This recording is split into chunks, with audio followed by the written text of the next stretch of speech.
नमस्कार सभी दर्शकों का इस खास कार्यक्रम दृष्टिकोण में बहुत बहुत हार्दिक स्वागत है। आज के इस कार्यक्रम में हम बात करने वाले हैं यूक्रेन और रूस के बीच चल रहे युद्ध के बारे में। इस युद्ध के माध्यम से आपने देखा होगा कि पूरी तरह से मीडिया में एक नैरेटिव सेट किया जा रहा है कि रूस कितनी बेदर्दी से यूक्रेन पर हमला कर रहा है और वो अपनी दादागिरी या अपने घमंड में किसी विश्व के किसी भी देश की सुने बगैर अब पूरी तरह से वो तृतीय विश्व युद्ध के मूड में है। लेकिन इस पूरी कहानी के पीछे दरअसल पूरी सच्चाई क्या है वो हम इस कार्यक्रम में जानेंगे। कौन सा षड्यंत्र चल रहा है इस युद्ध के पीछे और ऐसी कुछ सच्चाइयां जो मेनस्ट्रीम मीडिया छोड़िए बाकी के सोशल मीडिया पर भी आपको जानने को नहीं मिलेंगी, लेकिन आज इस कार्यक्रम के माध्यम से हम जानेंगे कुछ ऐसा इस युद्ध के पीछे का काला सच जो आपको जानना बेहद जरूरी है। कार्यक्रम में अंत तक बने रहिएगा। तो सभी का स्वागत है दृष्टिकोण के इस स्पेशल एपिसोड में।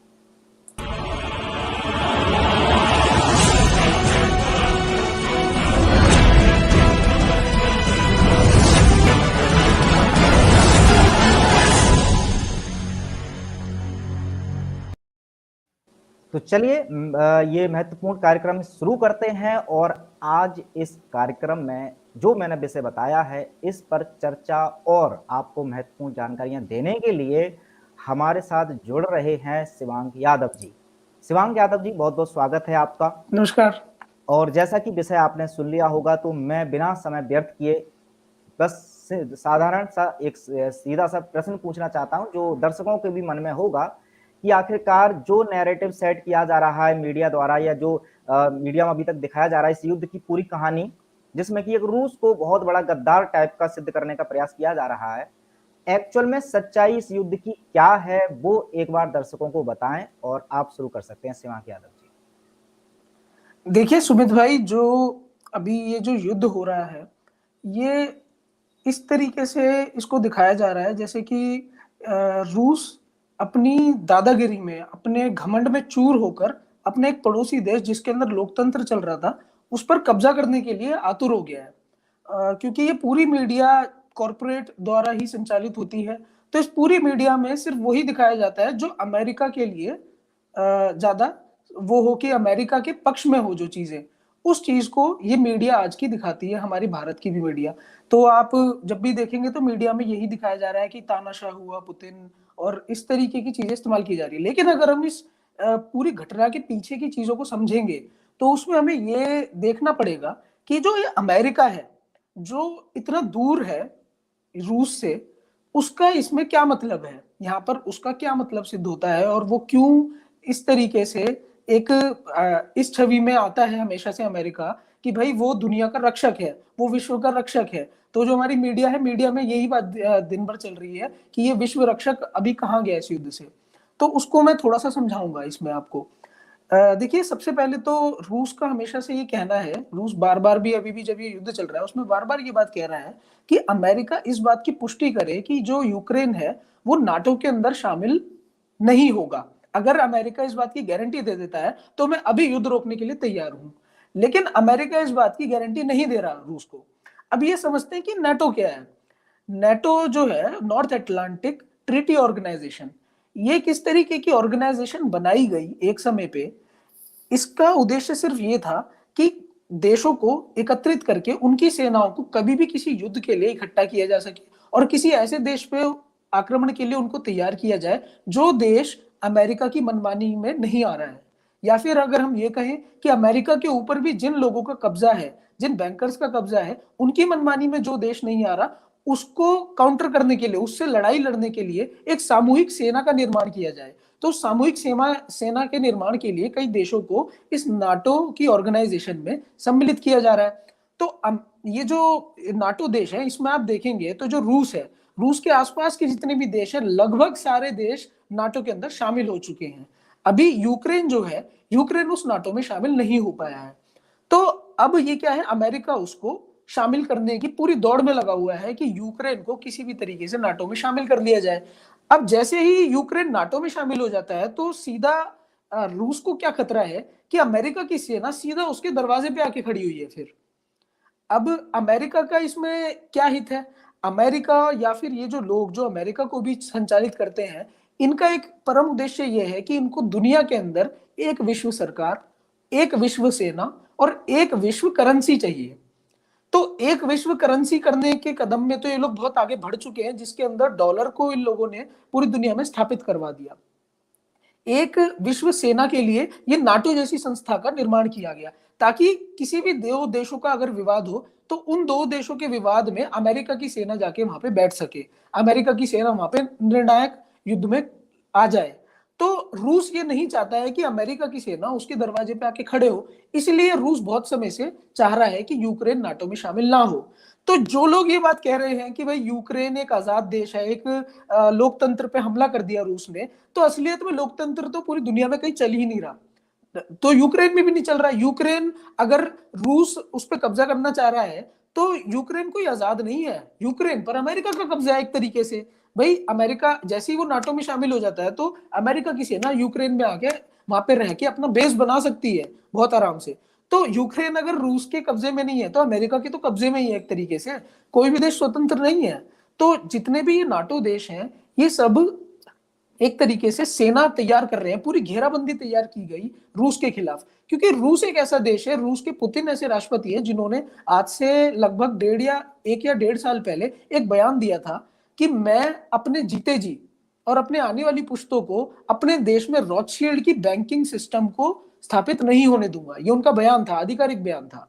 तो रूस के जो पुतिन है, पुतिन इस बात को बहुत अच्छे से समझते हैं कि भाई ये जो बैंकिंग सिस्टम है, ये जो दुनिया के ऊपर ये जो विश्व शासक है, ये चाहते हैं कि दुनिया में एक ही सरकार हो, स्वतंत्र स्वतंत्र सरकारें उनको मंजूर नहीं है।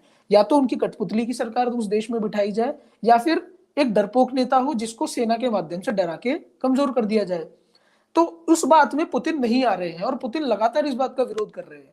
इसीलिए अब आप ऐसे मान के चलिए सुमित भाई, अगर मैं एक उदाहरण देता हूं कि भाई मेरा एक पड़ोसी है, मेरे एक पड़ोस में एक व्यक्ति रहता है, उस मेरे पड़ोसी और मेरे बीच में कोई विवाद नहीं है, कोई झगड़ा नहीं है, लेकिन एक तीसरा व्यक्ति जो हमारे हमसे काफी दूर रहता है, वो मेरे पड़ोसी को हर समय इस बात पे तैयार करने पे तुला हुआ है कि भाई तुझे इससे लड़ाई के लिए तैयार रहना है, हमारे बीच में कोई लड़ाई नहीं है, लेकिन मेरे पड़ोसी को वो ये सिखा रहा है कि तुझे कभी भी इससे लड़ाई हो तो तैयार रहना है और मैं तुझे ताकत दूंगा, मैं तुझे हथियार दूंगा।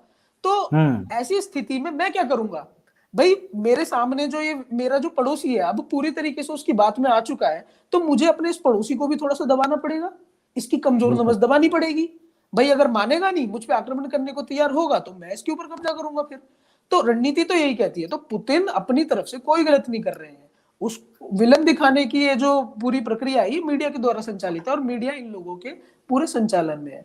अब यहाँ पे हम ये देखते हैं कि जो अमेरिका है, अमेरिका की ये जो आप देखिए रणनीति है ना, कि अभी तक वो युद्ध में उतरा नहीं है, ये रणनीति के तहत वो युद्ध में नहीं उतरा है अभी तक, क्योंकि अमेरिका के दोनों हाथ में इसमें कोई दिक्कत नहीं है उसको।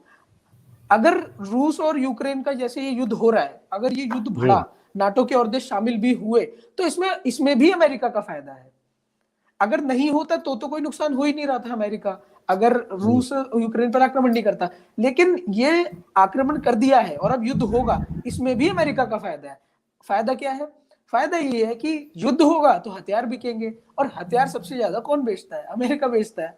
और ये जो पूरी लॉबी है, ये जो हथियारों को बेचने का जिनका काम है, जो चाहते हैं कि युद्ध हो, उन लोगों के द्वारा ही इस माहौल को बहुत साल से तैयार किया जा रहा था कि भाई आप नाटो के देशों में इन देशों को जोड़ो, रूस के जो पड़ोसी देश हैं इन देशों को जोड़ो नाटो में, और दिक्कत होगी तो युद्ध हो जाएगा, ज्यादा से ज्यादा क्या होगा, युद्ध होगा तो हथियार बिकेंगे, तो दोनों तरफ को हम हथियार बेचेंगे।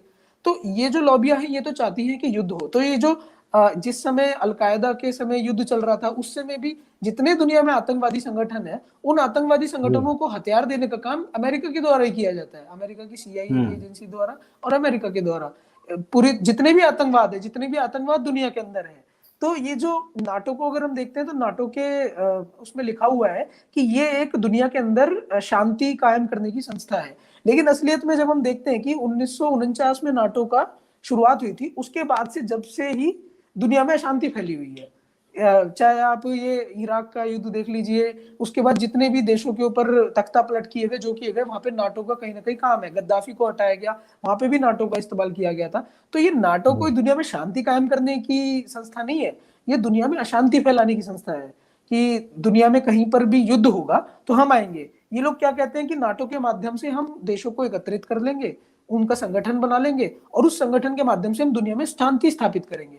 भाई रूस ये कह रहा है कि मेरे यहाँ पे कोई अशांति है ही नहीं, रूस और यूक्रेन के बीच में कोई अशांति ही नहीं थी, कुछ नहीं था, कोई दिक्कत नहीं थी, लेकिन तब भी उसे नाटो में शामिल करना है अमेरिका को। तो बात तो यह है कि उंगली कौन कर रहा है?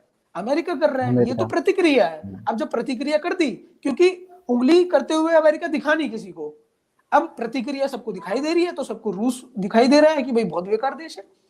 तो ये तो हमेशा से एक नीति रही है इन लोगों की, जो पूरी दुनिया में सरकार चला रहे हैं अपनी, जिनके अंतर्गत अमेरिका भी आता है। अमेरिका भी एक उनकी कठपुतली मात्र है। ये जो पूरे बैंकिंग सिस्टम है, जो बैंकिंग सिस्टम के ऊपर जो लोग बैठे हुए हैं, जो पूरी दुनिया की अर्थव्यवस्था चला रहे हैं, जो अमेरिका की भी अर्थव्यवस्था चला रहे हैं, वो अपनी अर्थव्यवस्था रूस जैसे देशों में, चीन जैसे देशों में, नॉर्थ कोरिया जैसे देशों में, ईरान जैसे देशों में नहीं चला पा रहे हैं। तो इसीलिए आप हमेशा देखेंगे कि जो दुनिया की मीडिया है या दुनिया के अंदर इन देशों को हमेशा नेगेटिव दिखाया जाता है। अब जैसे नॉर्थ कोरिया है, तो नॉर्थ कोरिया के अंदर ये लोग अपना सिस्टम नहीं चला पा रहे हैं। नॉर्थ कोरिया के अंदर और ईरान भी जैसे है, तो ईरान की आप हमेशा देखिए, ईरान को हमेशा विलन की तरह दिखाया जाता है कि भाई एक ऐसा इस्लामिक देश है जो अपने लोगों के ऊपर अत्याचार करता है और वहां पे तानाशाह लोग बैठे हुए हैं। इस तरीके की छवि दिखाई जाती है ईरान की। उसी तरीके से रूस की एक छवि दिखाई जाती है, चीन की एक छवि दिखाई जाती है। जबकि आप ये देखिए, जितने भी ये लोग, ये जो स्वतंत्र देश है ना, इन लोगों से ये ताकतवर है।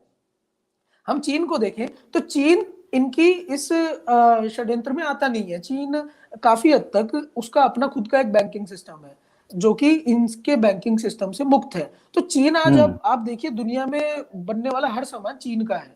जो कभी एक स्थिति भारत की थी, भारत जब विश्व गुरु कहलाया जाता था, उस समय हमारी ये स्थिति थी कि हम अपने देश में हर चीज बनाया करते थे, हर चीज इस्तेमाल होने वाली। हम बाहर से कुछ अपना इंपोर्ट नहीं करते थे कि भाई हम अपने कपड़ा इंपोर्ट कर लेते हो कि जूते इंपोर्ट कर लेते हो। हम कुछ इंपोर्ट नहीं करते थे, सब खुद बनाते थे और उसको अतिरिक्त मात्रा में बनाते थे और उसको बाहर बेच के आते थे। बेचने के बदले हम कुछ सामान भी नहीं लाते थे, उसके बदले में सोना ले आते थे, चांदी ले आते थे।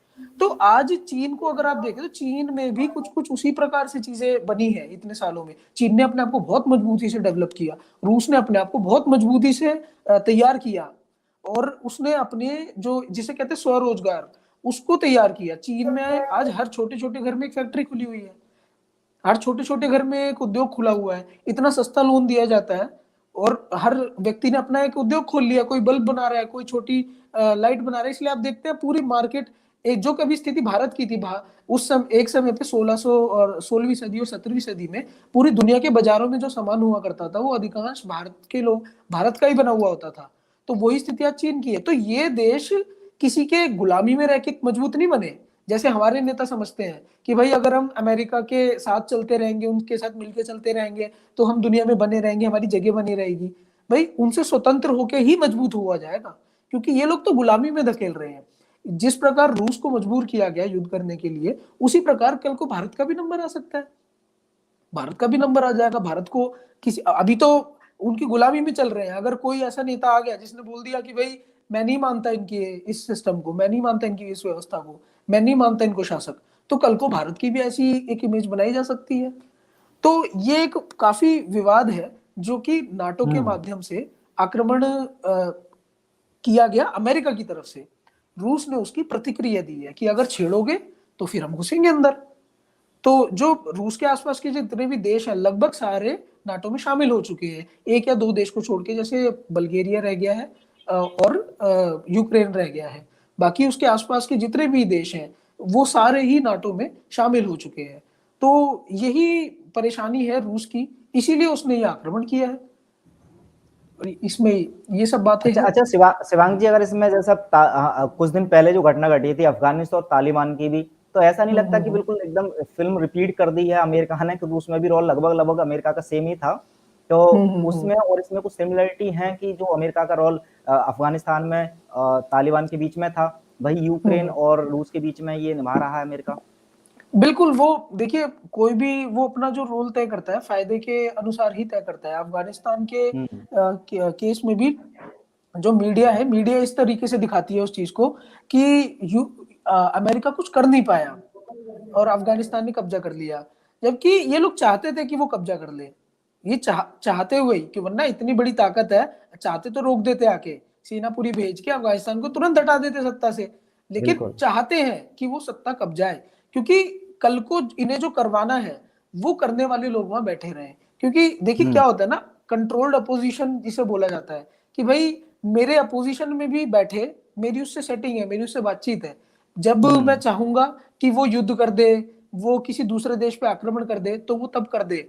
और जब कर देगा तब अमेरिका तब आएगा, अमेरिका अभी नहीं आएगा। जब हम्म। अफगानिस्तान में जो तालिबान में जो लोग बैठे हैं अमेरिका के समर्थित, ये जब किसी देश पे आक्रमण कर देंगे आस पड़ोस पे, या फिर ये किसी तरीके का एक माहौल वहां पे तैयार करेंगे, तो उस समय अमेरिका का काम आएगा वहां पे। उस समय अमेरिका बीच में आएगा कि अरे अब ये तालिबान कर रहा है, अब हमें आना चाहिए। तो अपने बिना फायदे के कभी अमेरिका नहीं आता किसी भी देश की, दो देशों की लड़ाई में कभी भी नहीं आता है। वो हमेशा से आप देखिए जहां पर भी लोग बोल देते हैं कि भाई दुनिया में आतंकवाद है, ये जो मिडल ईस्ट वाला इलाका है, इराक हो गया, ईरान हो गया, सीरिया हो गया, लेबनान हो गया, यहाँ पे ही क्यों आतंकवाद है ना, इस हम्म। क्षेत्र में क्यों आतंकवाद है? तो लोगों के दिमाग में क्या भ्रम डाला गया है कि भाई यहाँ पर मुसलमान रहते हैं इसीलिए यहाँ पे हम्म। आतंकवाद है। लेकिन अगर मैं एक प्रश्न करूं, जितने भी लोग देख रहे हैं, कि सबसे ज्यादा मुसलमान किस देश में रहते हैं, सबसे ज्यादा आबादी किस देश में है, तो अगर हम इस बात को देखते हैं तो इंडोनेशिया में। दुनिया में सबसे ज्यादा मुसलमान इंडोनेशिया में रहते हैं, लेकिन इंडोनेशिया में तो आतंकवाद नहीं है। और आतंकवाद सिर्फ इस क्षेत्र में है। तो इसका मतलब आतंकवाद का लेना देना उससे नहीं है कि भाई लोग हम्म। मुसलमान का ज्यादा रहते हैं, इस्लाम का ज्यादा माना जाता है, इस बात से लेना देना नहीं, उसका लेना देना है जगह से, जहां पर जगह जी। तेल है, जहां पर जिस हम्म। क्षेत्र में तेल है। तेल के पीछे अमेरिका इसलिए है क्योंकि उसने एक समय पे तेल के पीछे डॉलर को स्थापित किया कि भाई अगर कोई भी देश आपस में तेल का इंपोर्ट करेगा, एक्सपोर्ट करेगा, तो वो डॉलर में ही करेगा, डॉलर से हम्म। अलग किसी भी करेंसी में करेगा तो मैं उसको आके पीटूंगा। तो यहाँ पर जितना भी युद्ध हुआ, इन देशों को जो बर्बाद किया गया, सीरिया को पूरी तरीके से बर्बाद कर दिया गया, सिर्फ इस वजह से। जो गद्दाफी को उसकी गद्दी से हटाया गया, सिर्फ इसलिए हटाया गया था कि गद्दाफी ने कह दिया था कि मैं अपने तेल को या तो सोने में बेचूंगा या फिर अपनी करेंसी में बेचूंगा, मैं उसे डॉलर में नहीं बेचूंगा। उसका तख्ता पलट करवा दिया गया। यही बात हुई थी सद्दाम हुसैन के साथ, सद्दाम हुसैन ने भी ये बात कही थी कि मैं उसे डॉलर में नहीं बेचूंगा अपने तेल को। तो जो देश मना कर देता है उसके ऊपर ये अटैक कर देते हैं, और अटैक किसके माध्यम से करवाते हैं? ये नाटो जैसी संस्था के माध्यम से, जो दुनिया में शांति कायम करने के लिए बोलते हैं कि ये शांति कायम करने के लिए बनाई गई है। तो ये इसके लिए ये संगठन बनाए जाते हैं, सेना के संगठन। तो इन लोगों का जो एक उद्देश्य है, जो दुनिया पे शासन कर रहे हैं लोग, इनका उद्देश्य है दुनिया के अंदर एक सेना हो, एक सेना हो, देशों की स्वतंत्र सेनाएं ना हो। स्वतंत्र सेना का होना कि उनके ऊपर खतरा, किसी भी देश की अगर कोई स्वतंत्र सेना है जो उनके कब्जे में नहीं है, उसका उसको वो खतरे के रूप में देखते हैं कि कभी भी वो विद्रोह कर सकती है, हमारे खिलाफ खड़ी हो सकती है। तो उसको कैसे मैनेज किया जाए? एक दुनिया की एक सेना बना के, उस एक सेना को केंद्रीकरण करने के लिए नाटो जैसी संस्थाएं बनाई गई। जैसे यूनाइटेड नेशंस बनाया गया था कि अगर दो देश में विवाद है, अगर हम में और चीन में विवाद हो गया, तो मैं भारत और चीन आपस में उसको ना सुलझाए, उसको लेके जाए यूएन में, एक तीसरे संस्था के पास, कि भाई तू हमारा सुलटा दे। भाई क्यों सुलटा दे?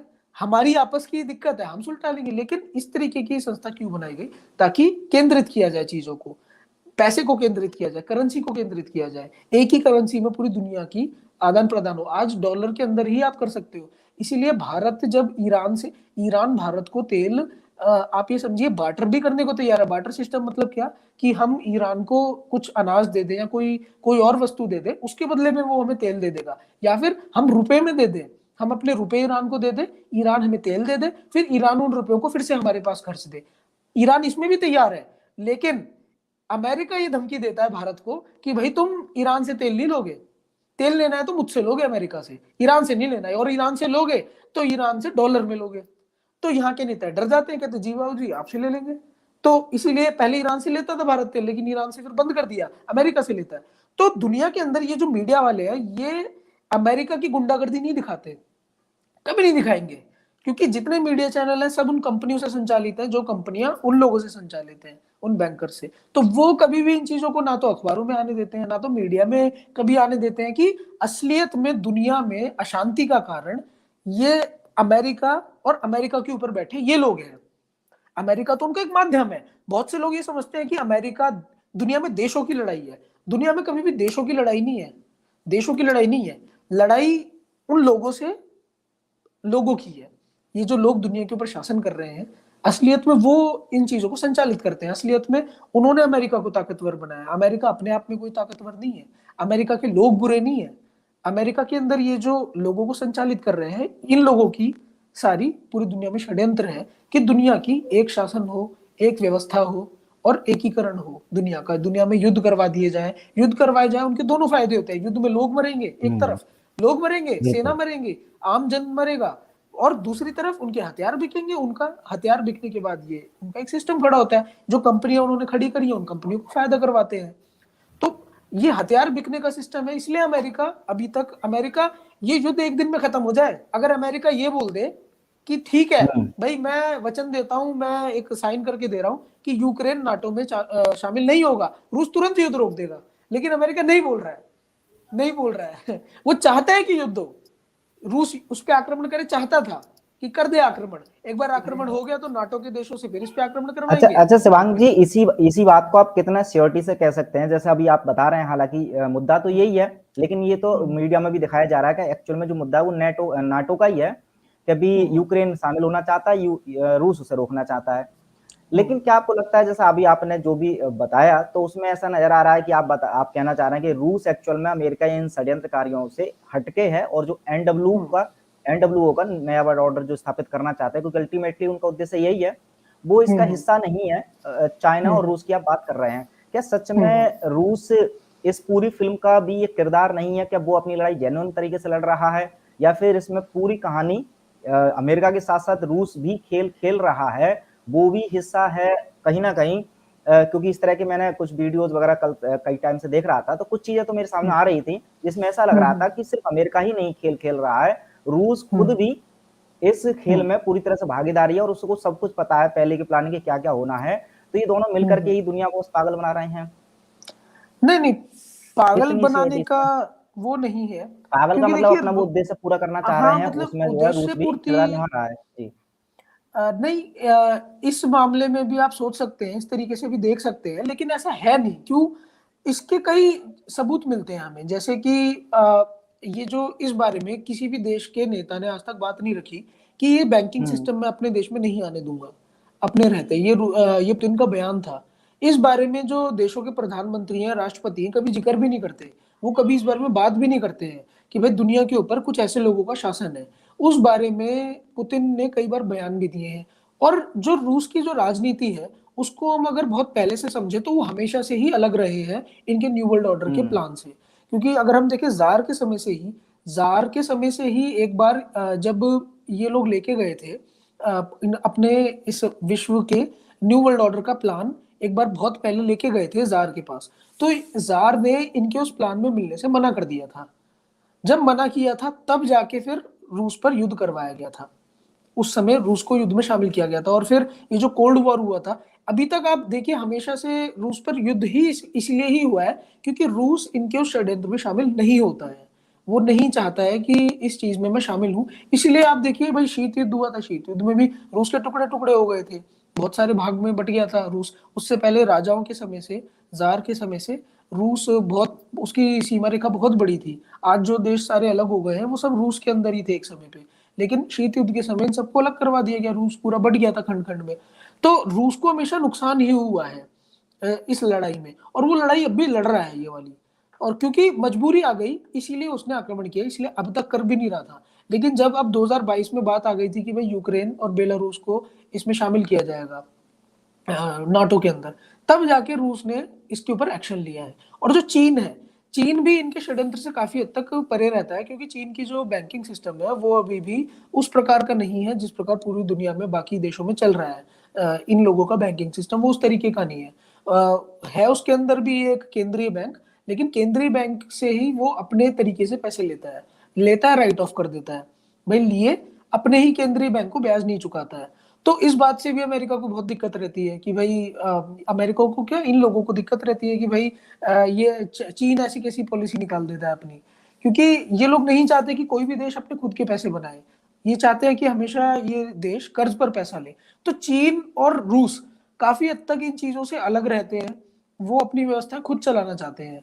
हम अभी हम एक हमने बैंकों का मायाजाल जो हमारी किताब है उसका हम एक दूसरा खंड लेके आ रहे हैं, उसके अंदर हमने रूस की पूरी कहानी लिखी है कि भाई रूस में जो क्रांति हुई थी, उस क्रांति से पहले रूस कैसा था। जो उस समय भी रूस को बदनाम किया गया कि रूस के अंदर बहुत अराजकता थी, लेकिन उसके अंदर हमने पूरा लिखा है कि रूस के अंदर असलियत में अराजकता नहीं थी, रूस के अंदर राजाओं के समय से ही बहुत बढ़िया व्यवस्थाएं चल रही थी। बीच में एक आध जगह गड़बड़ हुई, लेकिन बहुत सुंदर व्यवस्थाएं बनाई गई और रूस इनके उस षड्यंत्र में शामिल नहीं हुआ, इसलिए रूस के कई राजाओं को मरवाया गया, उनके ऊपर गोली चलवा दी गई या फिर बम में उड़ा दिए गए रूस के कई राजा जो इनके षड्यंत्र में शामिल नहीं हुए न्यू वर्ल्ड ऑर्डर के षड्यंत्र में। तो उस समय से ही रूस का एक लड़ाई तो रही है, आज भी लड़ाई रूस इसलिए ही लड़ रहा है क्योंकि वो इनके उस षड्यंत्र में शामिल नहीं होता। तो ऐसा दोहरा खेल खेलने की ऐसी कोई जरूरत नहीं है, शामिल होने की, शामिल नहीं होता है रूस अधिकतर, हम ये देखते हैं। शिवांगी जी, इसमें देखिए छोटा सा मैं बस पॉइंट रखना चाह रहा हूँ और उस पर थोड़ा संक्षेप में ही आप जवाब देने का प्रयास करना।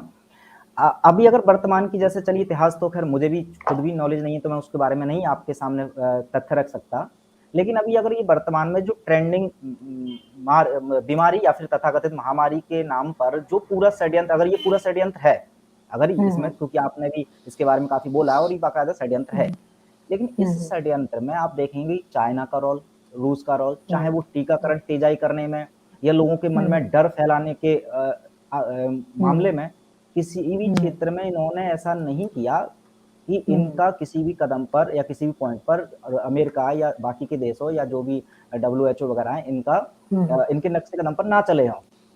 मतलब इस वाले षड्यंत्र में तो उन्होंने बढ़ चढ़ के हिस्सा लिया है। रूस में भी आप टीकाकरण का भी देख लीजिए, उसके अलावा रिस्ट्रिक्शंस जो भी कुछ लगाना था उन्होंने वो भी देख लीजिए। क्या इस षड्यंत्र में इन लोगों ने खुल करके, मतलब जानबूझ करके साथ दिया, साथ देने की, या ये क्या वजह हो सकती है अगर ये पार्ट नहीं है इस षड्यंत्र के? तो नहीं, देखिए हमें एक चीज समझनी पड़ेगी कि जैसे कोई भी देश होता है या कोई भी व्यक्ति होता है, तो वो उतना कई बार उसे उतनी चीजें समझ भी नहीं आती हैं। भाई हो सकता है पुतिन ने इस अपने देश में जो ये पूरे कोरोना के समय पे जो लॉकडाउन भी किया अपने देश में, टीकाकरण भी किया, तो हो सकता है उन्हें इस बारे में ना पता लगा हो कि भाई ये भी कोई एक षड्यंत्र है, दुनिया के अंदर कोरोना जैसी एक बीमारी नकली भी फैलाई गई है, या फिर एक ये टेस्ट वायरस भी छोड़ा गया है। ये भी हो सकती है एक वजह। एक वजह ये भी हो सकती है कि देखिए कोई भी पूरी तरीके से शामिल नहीं हो पाता, कोई भी पूरी तरीके से किसी का एजेंट नहीं बन पाता है कि ये लोग अमेरिका के एजेंट हैं या इन लोगों के एजेंट हैं, उस तरीके से नहीं। थोड़ा सा आदमी स्वतंत्र भी होता है कि भाई मुझे इनकी पूरी बात माननी है या नहीं माननी। कई बार ऐसा भी होता है, कई बार विद्रोह भी करता है आदमी। तो पुतिन का इसमें अगर हम देखें या चीन का भी देखें, तो इन हो सकता है कि इनको उस बारे में नहीं पता हो, ये भी हो सकता है इन्हें भी लग रहा हो कि भाई ये एक वायरस है, या कुछ समय बाद ये बात समझ आई हो। क्योंकि अगर हम इनके और पक्षों को देखते हैं तो उसमें ये स्वतंत्र हमें नजर आते हैं ये देश काफी हद तक कई चीजों में, दूसरे पक्षों में। लेकिन इस पक्ष में ये हमें इसलिए ऐसा लगते हैं क्योंकि ये भी हो सकता है कि इनको ये बात ना पता रही हो कि भाई ऐसा भी कुछ चल रहा है दुनिया के अंदर, इस मामले में भी षड्यंत्र रचा जा रहा है कि हमें लॉकडाउन नहीं करना चाहिए। ये बात तो हम लोग सोच रहे हैं, हो सकता है इनको नहीं इतनी समझ हो। मैं ये नहीं कह रहा कि ये लोग पूरी तरीके से जिस प्रकार से हम लोग सोच रहे हैं, जिस प्रकार से हम लोग षड्यंत्र को देख पा रहे हैं दूर बैठ के, उसी प्रकार से ये लोग भी देख रहे हैं, जरूरी नहीं है। इनको कितना षड्यंत्र समझ आता है, इनको कितना वो बैंकिंग सिस्टम समझ आता है कि हमें अपने देश में वो बैंकिंग सिस्टम नहीं चलने देना। क्योंकि चीन को अगर ये पूरा बैंकिंग सिस्टम समझ आ रहा होता तो चीन कभी भी डॉलर के ऊपर इतना आश्रित ना होता।